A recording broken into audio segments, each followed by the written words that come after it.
Today we have another massive Bitcoin ETF decision. This one is with Grayscale. So will the SEC finally cave, despite the fact that they have a nasty lawsuit with Grayscale? Of course, we got to talk about Bitcoin spot ETF, but you know who beat us? Well, Canada did already. But the very first Bitcoin spot ETF is going to hit Amsterdam exchange.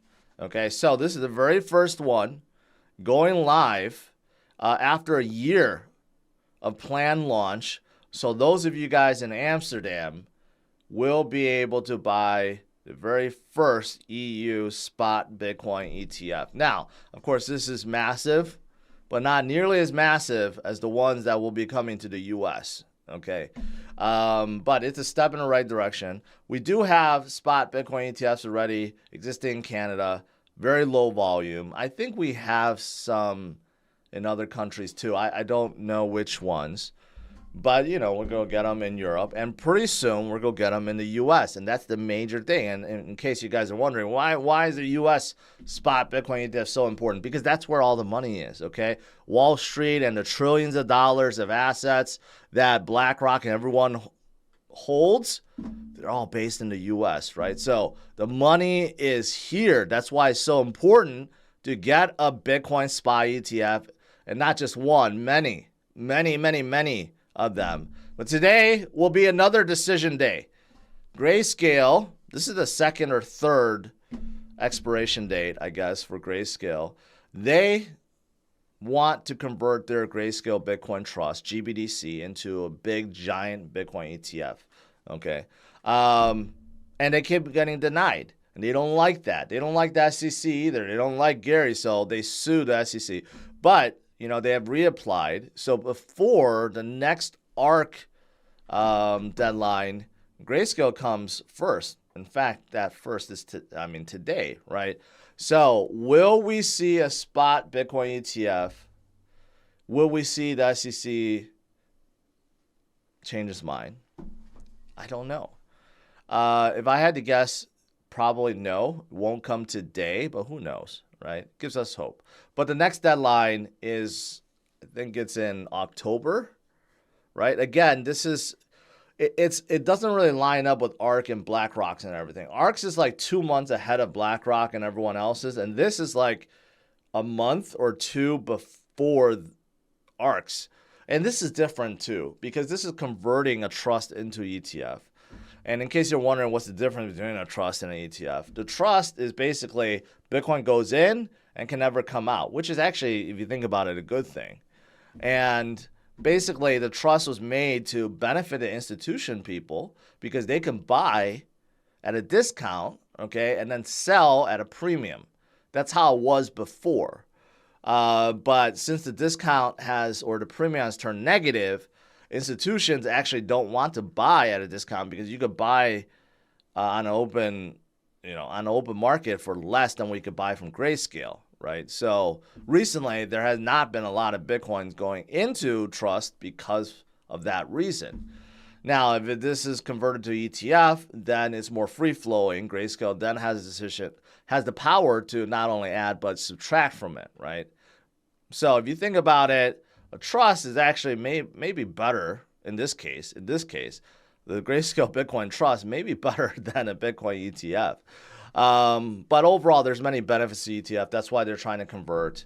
There's still massive exits, okay? This is a good thing. Massive Bitcoin exit from exchanges. That means you have a lot of people and whales just taking their Bitcoin on exchanges. That's why the reserve keeps on dropping, okay? 11,000 Bitcoins has been withdrawn from the exchanges in the last 24 hours, totaling around 330 million. 330 million, that's a third of a billion, right? Within the last 24 hours. And whenever this happens, it's due to one of two things. One, you have an institution that just did a OTC sale, and now they're going to throw that into like a custodian like Coinbase, right? Or number two, you could have transfers between exchanges, But when you're measuring from all the exchanges, right, you'll just see it. You'll see an outflow and an inflow, but in this case, no. It's just outflowing, right? So it goes back to number one. Basically, you have some whale or institution that bought a lot and removed it from exchanges. And this is why the reserve on exchanges keeps on dropping more and more and more and more and more. And we're back to 2017 levels pretty soon. We're going to be back to 2015 levels, and there's not going to be that much around, right? So even though we are kind of stagnant, going sideways, that's okay. Okay, we have gone through periods like this before, and I'm going to keep showing the same kind of fractal patterns and comparisons to previous cycles and make you guys realize that this is okay. This is the calm before the storm. We're like literally right before the storm of bullishness. The one piece that you don't want to miss out of this cycle, which is that parabolic rise, right? We're like right at the cusp of that. So if you're leaving now, you're really, really doing it wrong, right? Like we have gone through the worst period of this cycle, right? Now we're just kind of hovering, and we're about to enter the most bullish and parabolic phase of this cycle.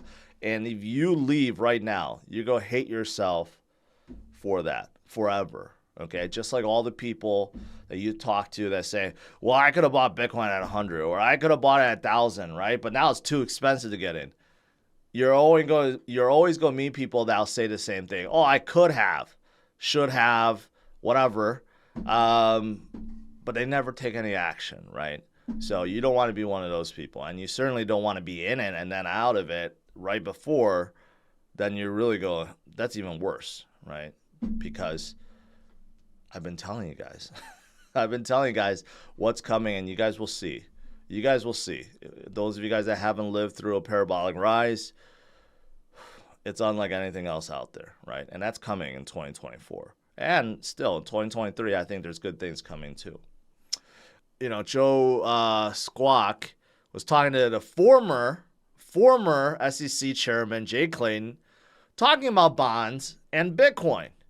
Right, let's play this real quick because I think that he says he's half joking, and Bitcoin. But honestly, it's not really a joke. It's actually legit financial advice, even though he would say it's not financial advice.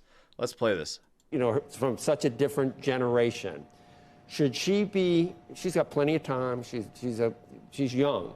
Should she be thinking about buying 4% bonds, or would you recommend she buy some Bitcoin, Jay? I mean, what would you tell Kelly Evans to do at this point? What would I tell Kelly Evans? Diversify.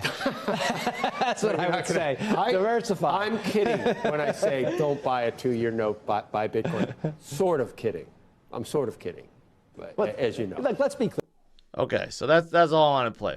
He's sort of kidding, but he's not. Really, I don't think he's kidding. Because Joe has been covering Bitcoin for quite some time. Actually, you know, for many times on his show, he would fight against all the bears, right? I think he gets it. I really do think he gets it.